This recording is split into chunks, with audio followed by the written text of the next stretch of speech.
Good morning. Morning. Good to see y'all. What's going on back there? Okay. I'm Dave Hackett. I'm a member of the Board of Trustees, and this is one of my official duties. So I'll try to do well. My pronouns are he and him, and I see a lot of longtime members, and I see some new visitors, which I always really like that part. Other people are joining us online. You can't see them, but can we say hello, Zoomers? Anybody? Hello, Zoomers. Okay, Zoomers out there. You couldn't see the congregation, but there are a lot of people. Glad that you're here. So UUs are one people and of many beliefs, many origins, sexualities, genders, and love is the power that holds us together. We're all growing. We haven't got it all figured out. We're all learning. And at our very best, we are all loved. So you're welcome here, just as you are. If this is your first time here, I bid you a special welcome. I remember in our family, my wife Cindy was the church shopper, and different places that we lived, she'd go off and try this church and that church. And when we were living near Boston one time, she said, "This Sunday, I'm going to try the UU church down the road. You want to come?" I said, "No, I'm going to stay home and read the Sunday paper." And a couple hours later, she came back and she burst in the door and she said, "I think I found it. I think I found it. Will you come with me next week?" I said, "Yeah." Smart guy that I am. And she was right. So since about 1980 or so on, we've been coming to UU churches in different places. And I'm glad that she went church shopping. If you have any questions about Unitarian Universalism, I will be back at the back door if you want to chat about that sort of thing after the service, or if I'm wandering around with a cup of coffee, just grab me and we'll chat. For those of you who are here in the sanctuary, we have hearing assistance devices and large print hymnals. Our ushers would be happy to help you with these. I can testify that when I forgot my hearing aids one morning, I tried the assisted listening devices and they were great. So for our services this morning, we have an online chat chaplain who helps to guide our folks participating online. Also, we'll be using the screen behind us to project the lyrics of the hymns and various other parts of our, I was going to say ritual, but that doesn't sound quite right. Our way of being together this morning. If you want to learn more about this church, there's information on our website. Also, every week we publish something called the e-news. It's an online publication, comes to your email. If you'd like, I was very spotty about reading it, but since my wife has become the interim editor of the news, that's her in action over there. You can tell that I have become very regular about reading the e-news because the consequences are unthinkable. So you can sign up for that online, and if you're curious about it, just chat with somebody, or Cindy over there, the small but powerful Cindy. Anyway, there's a lot of stuff happening here in our community, and Some of it's likely to interest you. If you read the news, that's probably the best place to find it. Also, one of my favorite parts, right after the formal service, we have a coffee hour and some snacks. And that's, I don't know, arguably my favorite time because I get to talk with people like Dolores and people that I know, people that are people sitting in the church that I've seen many times and I wish I knew, like you too. So that's my chance to actually talk with people. And it's a great opportunity to talk with visitors too. I really like that part. So I think being this feeling of community I get by coming to church is a huge deal for me. It's very important. And, I hope you feel it and enjoy it as well. As we begin our service, I respectfully acknowledge to you that we're speaking to you from the land of the Coast Salish people, including the Puyallup tribal nation, land from which they were forcibly displaced.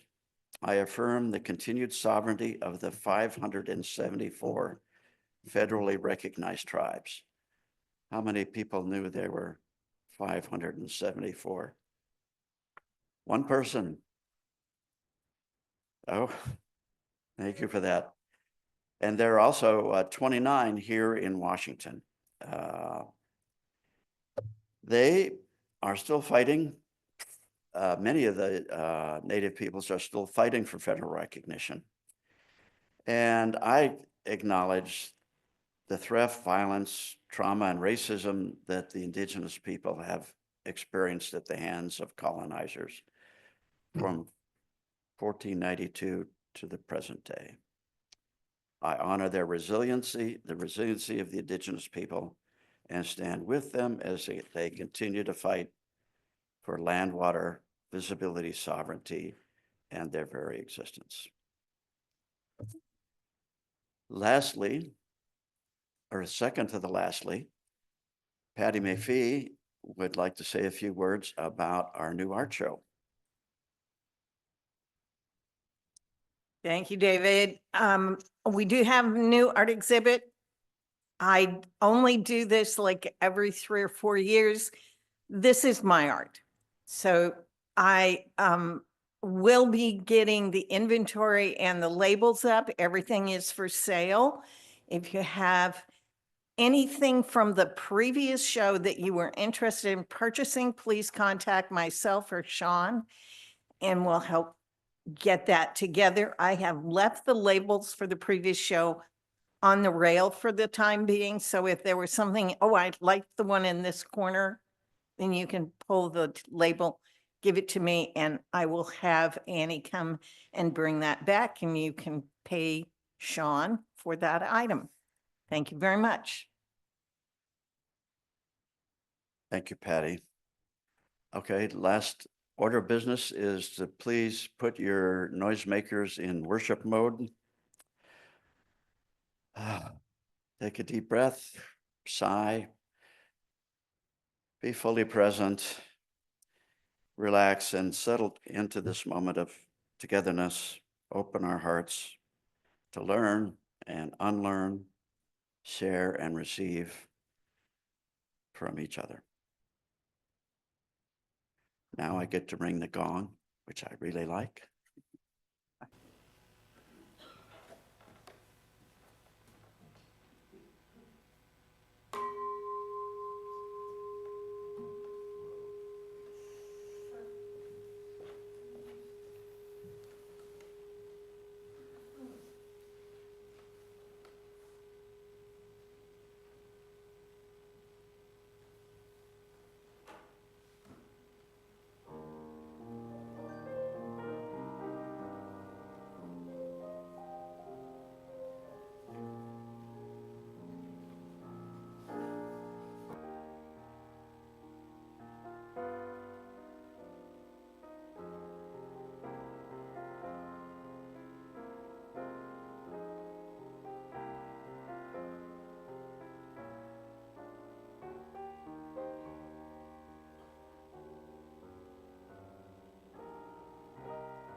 Our opening words come from Sherry Mitchell Wehana Hamu Kwaset in her book, Sacred Instructions, Indigenous Wisdom for Living Spirit-Based Change.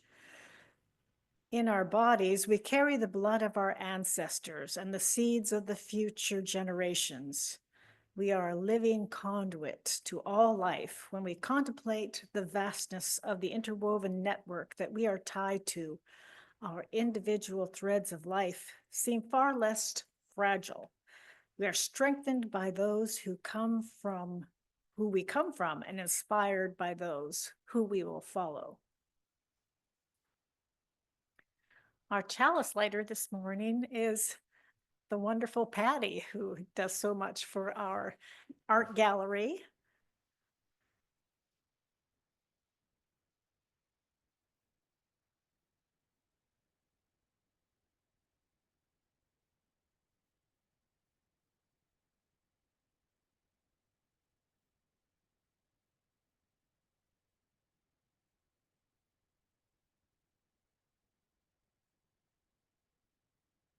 Please join me with our chalice lighting words. We light this chalice in deep respect for the mystery and holiness of life, in honor and gratitude for those who have gone before, with love and compassion with those who dwell among us, and with hope and faith for the generations to come. Our opening hymn is in the Teal hymnal, 1019, 1019. Apparently at some point we sang this, but I don't remember it. It's quite long. It has some tricky rhythms. So being brave, courageous, and intrepid, we're going to sing it.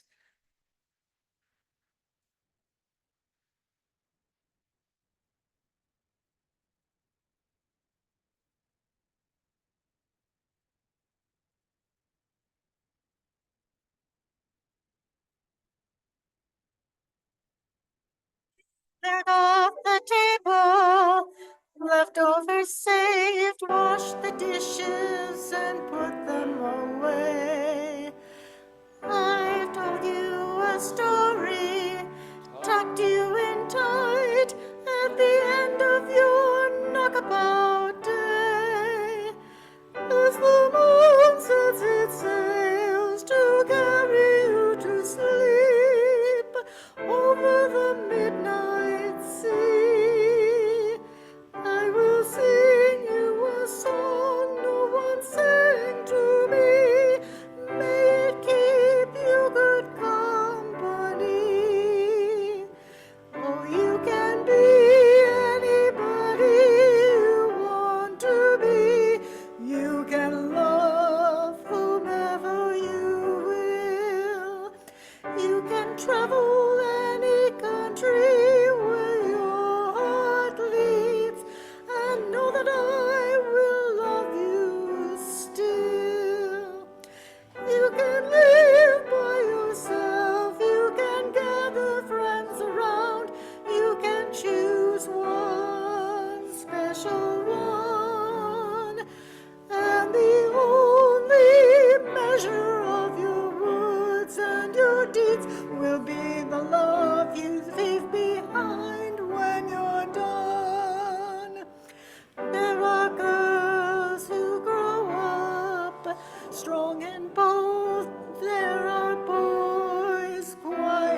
All right, it is time for all ages. If those young and young of heart would like to come up here, if you can give me a little bit of extra space today, I'm not going to be sitting in a chair, I'm going to be walking. Test. Can you scoot back just a smidge next to Charles? Thank you. All right. Okay, you do that. All right, this story, I learned it from a storyteller named Odds Bodkins, who is an East Coast storyteller. It is a traditional Chinese story. I don't know exactly how far back it goes, but it goes back a long way. So, once, long ago, there was a village on the side of a forest. The people who lived in the village didn't go into the forest because they didn't know what was there, and it was kind of scary. In that village, there lived a poor man and his father. That poor man worked in the field all day long, and he had one thing that made him happy, and it was his horse. He had a beautiful mare, and he would ride his horse every evening, and it was wonderful. Well, one day he was out working in the field, and he suddenly hears, and he looks over, and his horse is running away into the woods. And he goes, come back, horse, come back. And he chases it, and he gets to the edge of the woods, and he can't go through it. He doesn't dare, because on the other side of the woods, there lived the barbarians. And so he came back to his house, and the villagers all gathered around and said, you've lost your horse. That is tragic. Oh, what a terrible thing this is for you. And the man came into the house, and he just looked so sad. And his father looked at him, and he said, how do you know that this is not a blessing? How do you know? And the man looked at his father, and he said, seriously? Losing the horse, the thing that I loved most, a blessing? How could that be? And some time passed. And he was out working in the field one day, and suddenly he hears, and he looks, and there is his mare coming out of the woods, and with his mare is a fine stallion that has come back with his mare. And they come back to the barn, and they go in, and suddenly he has two fine horses. And everybody in the village comes to him, and he says, my goodness, you have two horses. You keep this up, you're going to be a horse dealer. And the man is just thrilled. He's so excited. He takes his horse out for a ride, and he rides his horse around, and he comes back, and he feeds him, and he rubs them both down, and he's just so excited to have two horses. And he goes into his house, and his father looks up at it, and he says, how do you know that this is not disaster? How do you know? And he looks at his father and says, you're kind of a buzzkill. How could having two horses be a disaster? And some more time passed, and he had never ridden this stallion. He didn't know this horse, but he had gotten to know it, and he had gotten a little bit better. And so he decided one day, I am going to ride the stallion instead of my mare. And he leaps on the stallion, and he starts to ride off. And the stallion goes, nah, and flings him off and runs back into the woods. And the man falls, and he breaks his hip. And he lies on the ground in pain, and the villagers come, and they lift him up, and they bring him back to his house. And they say, oh, your hip is broken. You'll never, ever be able to walk the same again. That's tragic. Oh, we're so sorry for you. And his father comes in and looks at him and sees the pain in his son's eyes, and he says, how do you know? This is not a blessing. How do you know? And the son just looks at his father. And in his mind, he thinks, really, Dad, really? Are you kidding me, bro? That's my son's version of that. And more times passed, and his leg did heal, but it was never as strong as it was, and he walked with a limp. And then one day, the emperor's army came through town. He was going off to fight with the barbarians on the other side of the woods, and he conscripted all the young men of the village who were able-bodied. And they went off through the forest, and 9 out of 10 of the men who went off with the army never came back. And because he had broken his hip, the young man lived in the village the rest of his life, lived with his father, lived with his friends and families. And the moral of the story is we never know what's coming next. So always think about the possibilities of good coming from even things that seem awful.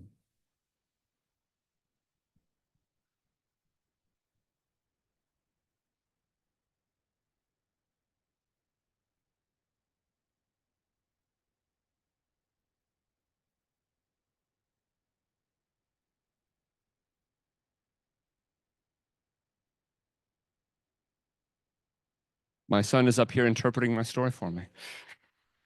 All right, if you would rise and form an arch, and we will sing the children out. If the children will wait until we start singing to rush down the aisle.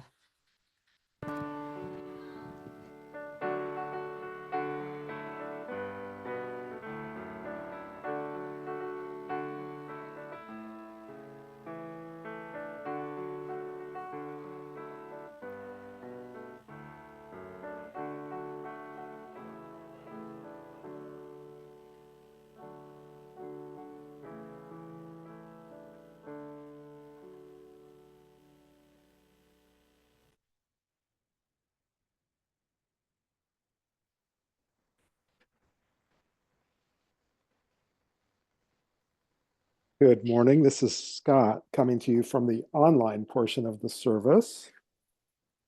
Let there be an offering to sustain and strengthen this place, which is sacred to so many of us. We ask this in the confidence that your gifts will do good. That the moral of the story is we may not know, but I bet gifts will be good. So will the ushers please come forward and collect the offering? Thank you.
Please join me in the words of dedication. We dedicate ourselves and our offerings to the work of this congregation, weaving a tapestry of love we call community, both within and beyond these walls. Our meditation hymn is again in the Teal hymnal, 1028, Fire of Commitment.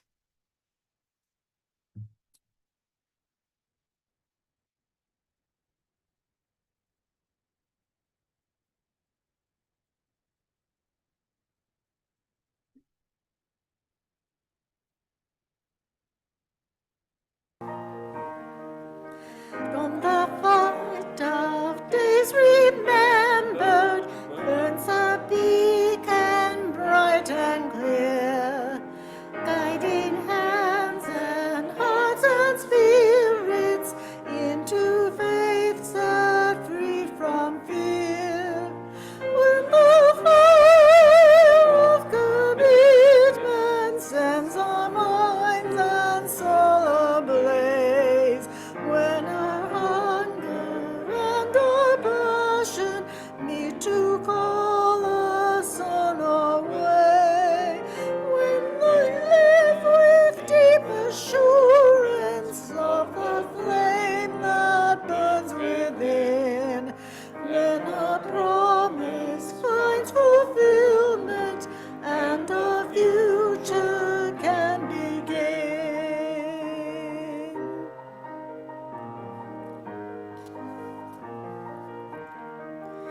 From the stories of our living rings a song both brave and free, calling pilgrims still to witness to the life of liberty.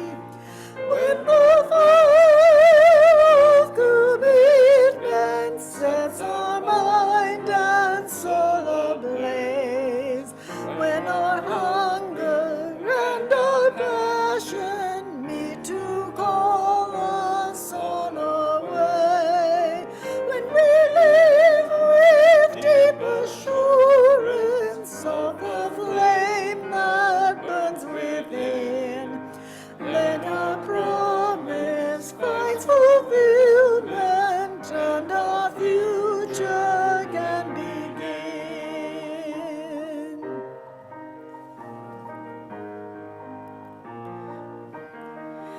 From the dreams of youthful vision comes a new prophetic voice, which demands a deeper justice built by our courageous choice. When the fire of commitment sends our mind and soul ablaze, when our hunger and our passion meet to call us on our way, when we live with deep assurance of the flame that burns within, when our promise finds fulfillment and our future can begin.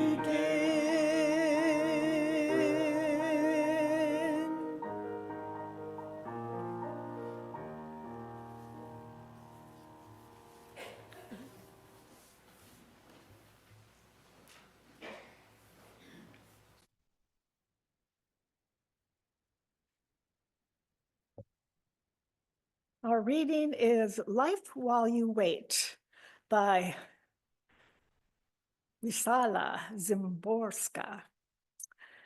Life While You Wait, performance without rehearsal, body without alterations, head without premeditation.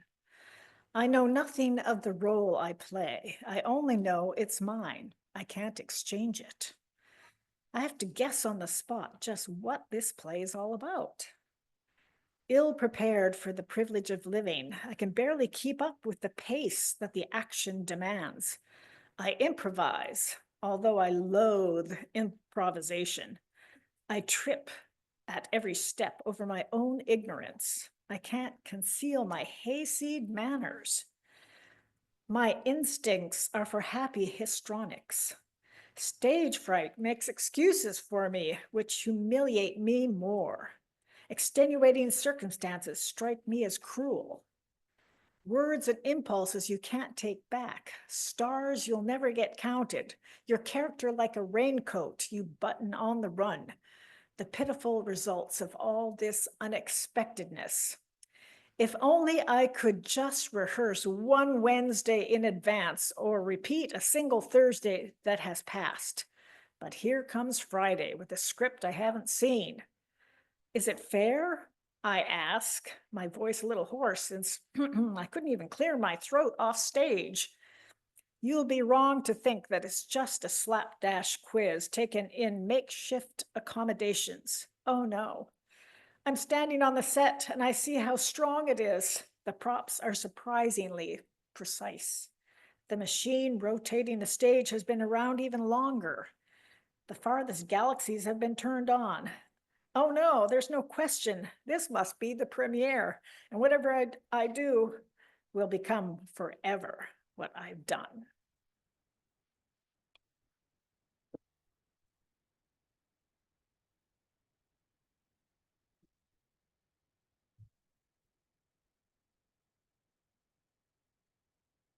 In the year 2000, I made what turned out to be an important choice without noticing.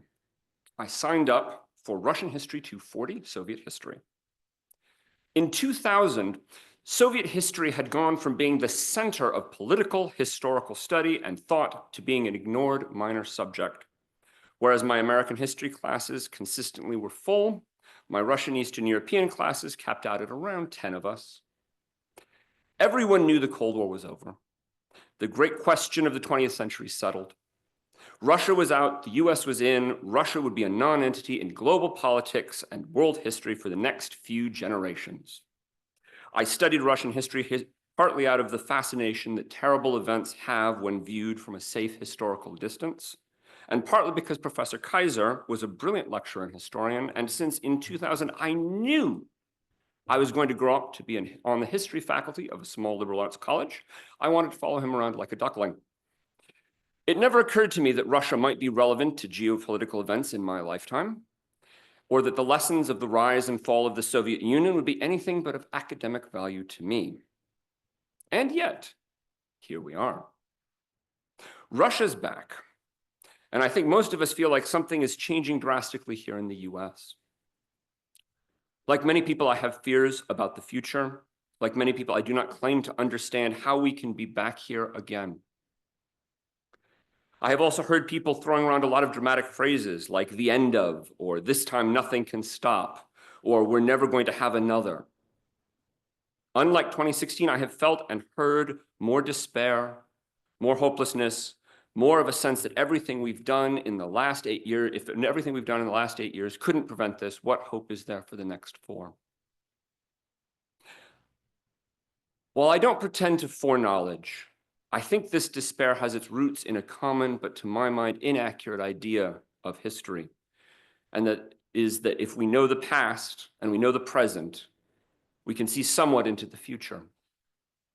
That because we know what happened in 2016 and what happened now, people feel that they know the arc of history for the next 4 years. I want to challenge all of those assumptions that we know what happened in 2016, that we know what is happening now, and that we can predict with any accuracy what will happen in the next 4 years.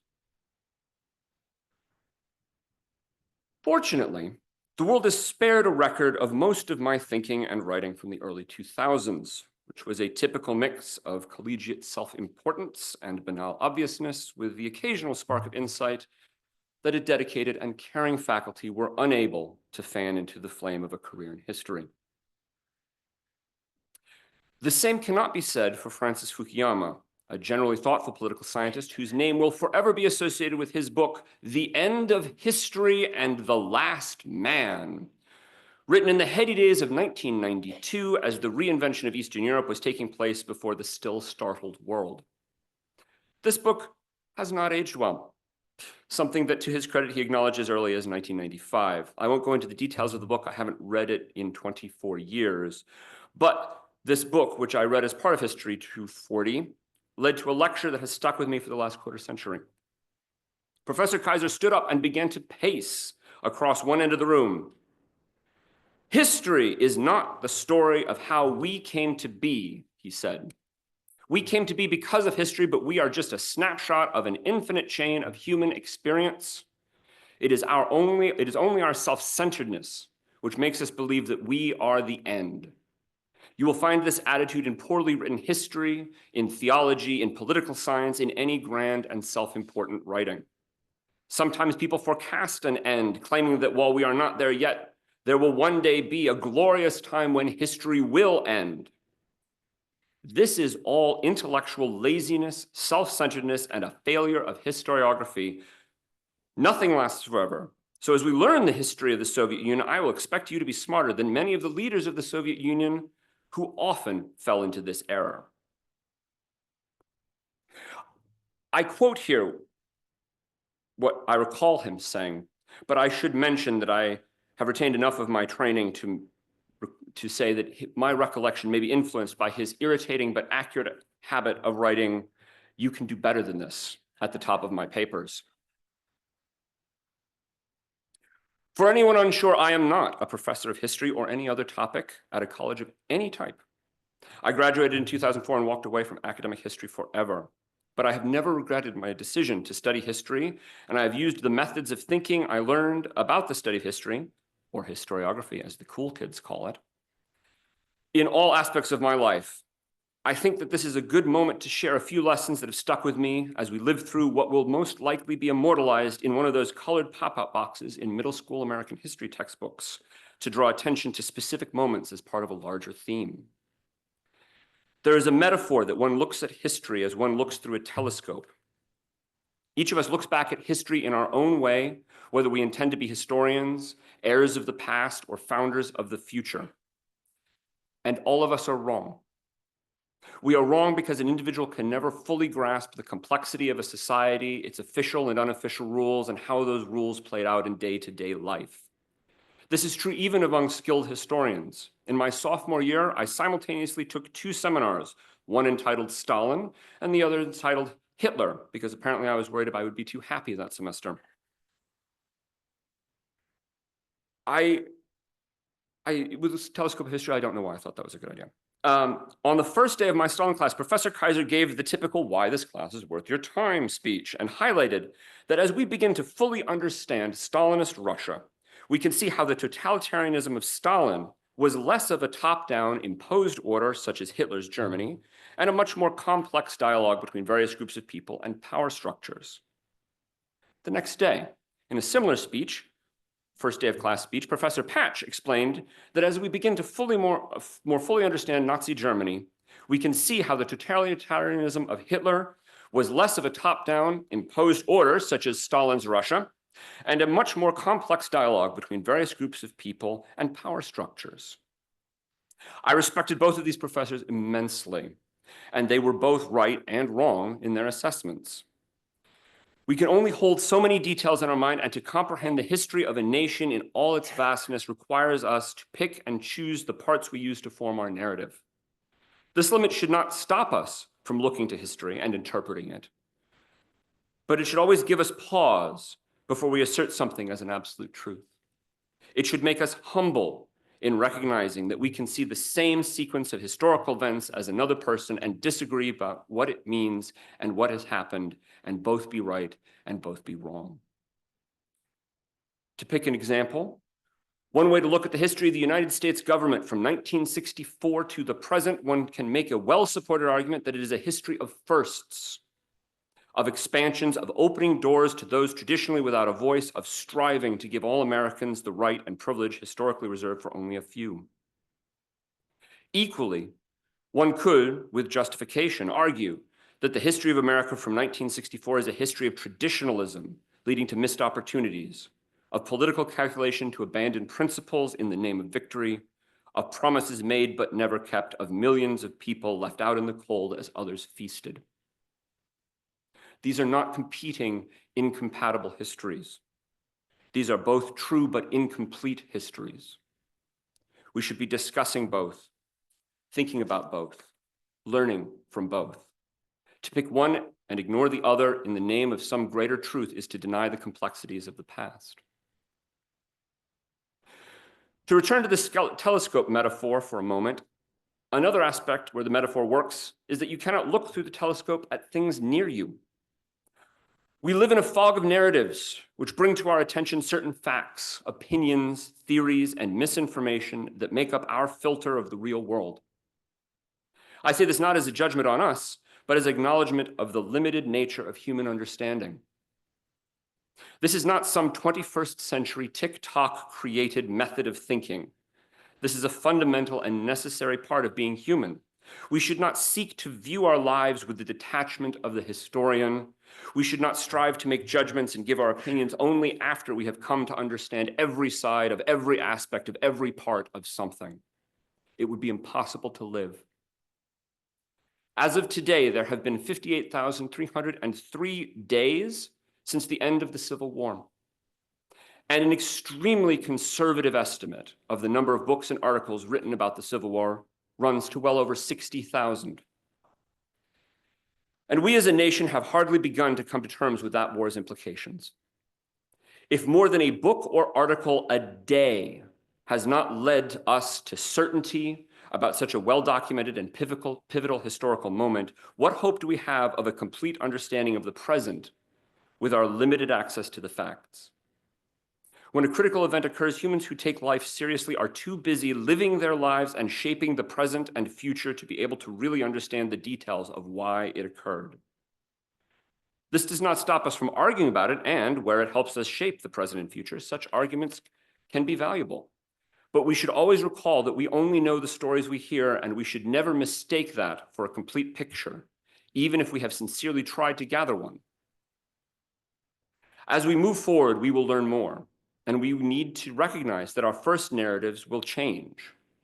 Historiography, because let me be clear, I am one of the cool kids, is always the present looking at the past and what we choose to look at, what is fashionable to look at, and what we can look at changes as we get further from an event. If the narrative 6 months, 1 year, 5 years after an event is not the narrative of the moment of the event, that doesn't mean that it is wrong or right. Merely that it is the result of a different perspective. We should always be on our guard against the silencing of perspectives, but we should also be on our guard against the rejection of new perspectives that may not have been shared in the first moments when our opinions first crystallized, or of carrying narratives that we created before an event into the aftermath of the event, particularly if it will shape what facts and perspectives we choose to believe and to listen to. There is a story told to me by at least 3 of my history professors about someone who returns to their alma mater for their child's graduation. They meet their beloved history professor, and they tell them that their child loved the class as much as they had loved it when they were a student all those years ago. But they couldn't help noticing that all of the professor's test questions were exactly the same as when they had been a student. And this professor smiles at them and says, "Yes, but all the answers have changed." Let us guard against failing next year's history test by giving this year's answers. The future is a risky place for historians to speculate, not that it stops us. The old adage that those who do not learn history are destined to repeat it is popular among those who need to increase enrollment in history classes. But we have to guard against the idea that knowing the past gives us some certainty as to the future. Soviet history is replete with examples of people who believed that the arc of history inevitably bent their way, from Marx to Brezhnev to Gorbachev. Almost any problem can be ignored if you believe that history is on your side. And almost any unlikely outcome can be expected to occur if you govern based on that arc of history. The slow, painful collapse of the Soviet Union was largely invisible to Western scholars in the years leading up to 1991, not because most Western scholars believed that the Soviet Union was going to win the great East-West conflict, but because they couldn't imagine an end to the conflict that didn't come from the West triumphing rather than the Soviet Union failing. My generation has never known the serious threat of nuclear war. But those who've been around a little longer will recall the doomsday predictions being bandied about by prominent people during the mid to late 80s. Even as we now know, the Soviet Union had completely lost the ability to engage in a major war.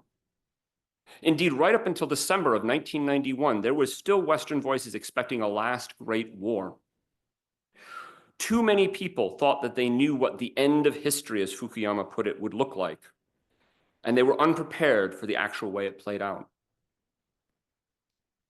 As I said, we are living through a highlight box in an American history textbook. All of us face significant challenges, and many people in this country rightly fear for their safety in the coming years. I do not wish to or believe we should minimize the many legitimate fears people living in this country are feeling today. But when you hear people say that this is the end or that things are hopeless, please take a moment and reflect. In 1905, the Tsar of the Empire of Russia crushed an attempted revolution, driving out the failed revolutionaries like Vladimir Lenin and Leon Trotsky. And yet 12 years later, they were the rulers of Russia. In 1957, the Soviet Union proved to the world that it had finally overtaken the West when it launched Sputnik into orbit. Many Soviets and Westerners claimed that with this remarkable technical achievement, the inevitable end of the West as the hegemon of the world was in sight.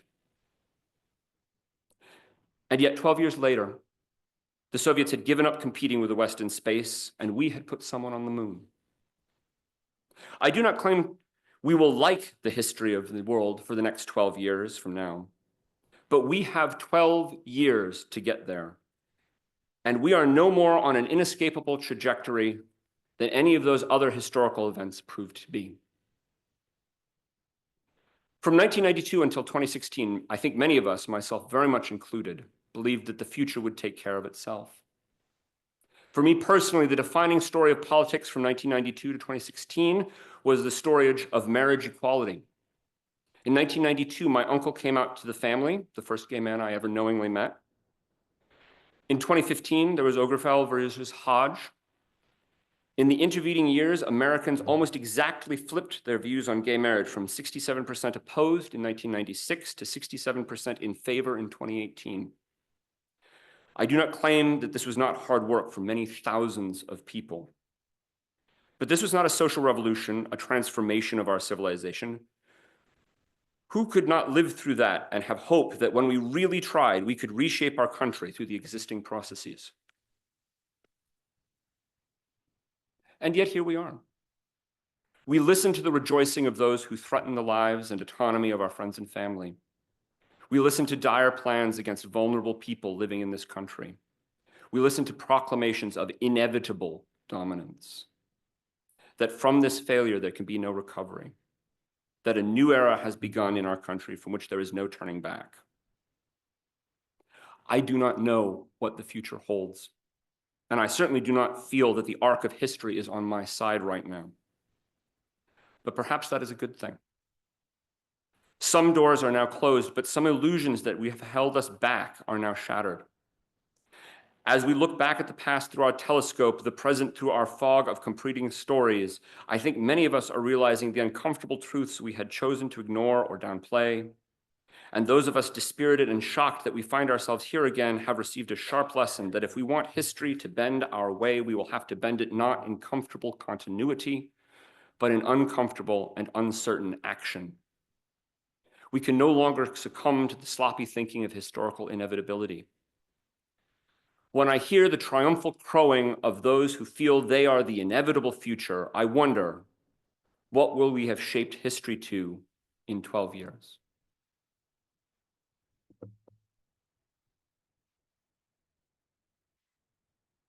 I'm supposed to set us an intention. As we prepare to depart, I invite you to take a moment to think about how you are going to shape the future. It is easy to imagine all the ways we will need to react to the future, to defend against others' actions. But it is harder to imagine how we will become the authors of the future. As we go out into the world, let us not only think defensively about how we will stop others from making the world a worse place. Let us also think positively about how we will shape the world, about how we will, through our thought and actions, create a world where we will look at this low moment and be able to say, but 12 years later. Thank you.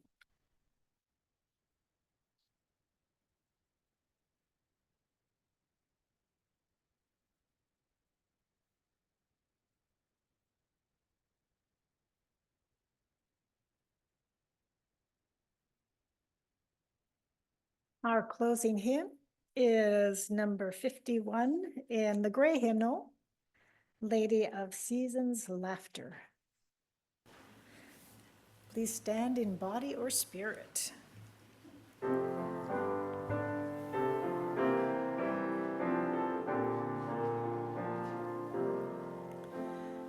Lady of the seasons, laughter in the summer's won't be near. When the winter follows after, teach our spirits not to fear. Hold us in your steady mercy, Lady of the turning year.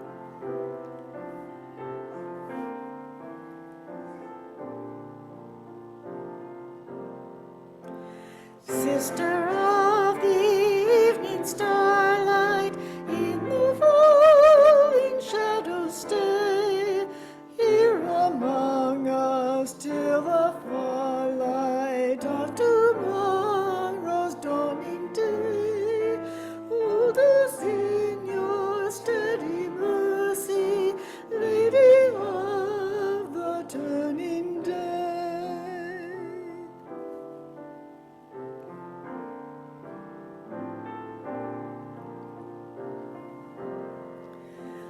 Mother of the generations, in whose love all life is worth, everlasting celebrations bring our labor safe to birth. Hold us in your steady mercy, Lady of the turning earth.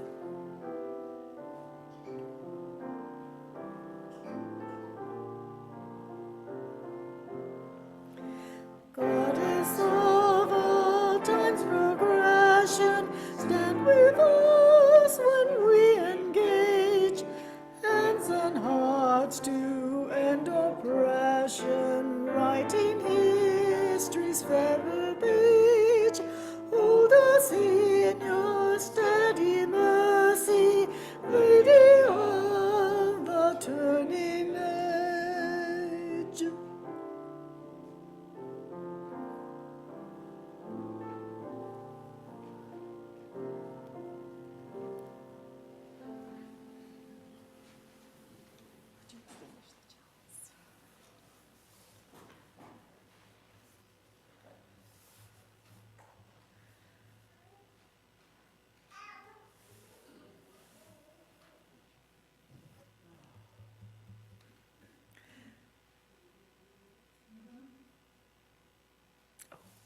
We have closing words.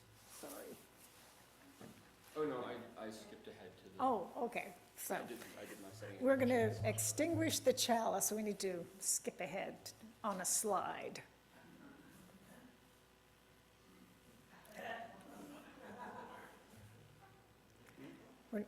Thank you.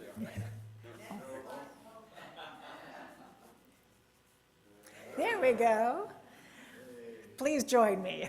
We extinguish this flame, but not the light of truth, the warmth of community, or the fire of commitment. These we carry in our hearts until we are together again.